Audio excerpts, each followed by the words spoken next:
आफ्नै समय हुन्छ गीत सङ्गीतहरू त्यतिकै आउने कुरा होइन जस्तो लाग्छ मलाई चाहिँ अनि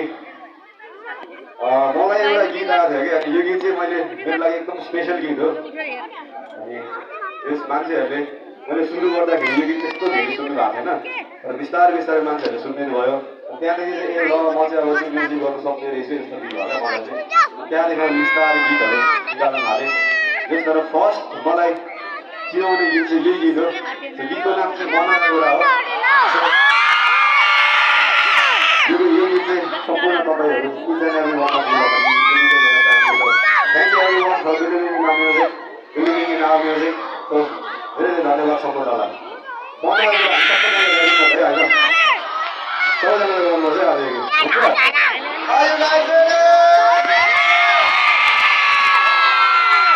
अलिक सुनेर मैले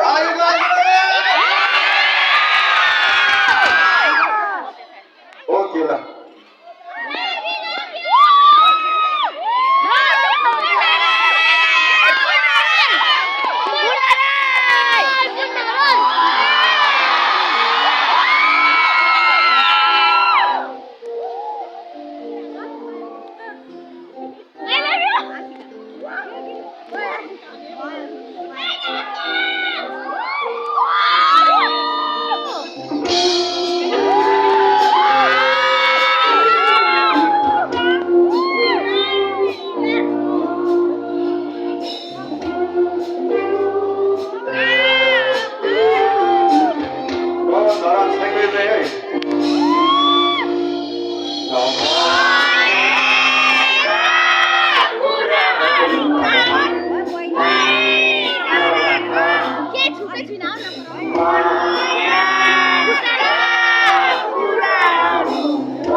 आफ्नो माया गर्ने मान्छेहरूलाई धेरै माया गर्नु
अब चाहिँ कसैले कसैले माया म भन्ने छ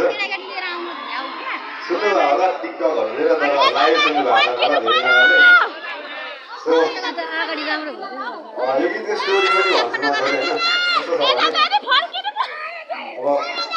होइन कस्तो छ भने अब कहिलेका कस्तो भने तपाईँहरूलाई कसैले माया गर्नुहुन्छ तर वापस तपाईँहरूले त्यो माया दिनै सक्नुहुँदैन क्या अनि मलाई पनि त्यस्तै भएको थियो मलाई एकजनाले धेरै माया गरेको थियो तर मैले उसलाई माया दिनै सकिनँ तर माया दिन नसकेर मैले उसलाई गीत दिएको छु गीतको नाम चाहिँ माया म भन्ने हो यो चाहिँ मैले यसको सोचाइ भोगाइ यसको पर्सेप्सनबाट यस्तो सोच्छ होला यस्तो बुझ्छ होला मैले यसको थट्सहरूलाई चाहिँ मैले गीतको लिरिक्समा कन्भर्ट गरेको छ गीतको नाम चाहिँ माया म हो अनि यो गीत हामी चाँडै नै हाम्रो धरानकै कागज प्रोडक्सन भन्ने हाम्रो भिडियोग्राफी टिम हुनुहुन्छ केटाहरू छ अनि कागज प्रोडक्सनसँग हामी मिलेर चाँडै नै म्युजिक भिडियो गर्दैछ यो गीतको पनि छ स्टे ट्युन्ड एभ्रीवन तर तपाईँहरूलाई अहिले चाहिँ एडभान्समै म्युजिक चाहिँ सुनाइदिइरहनु हुन्छ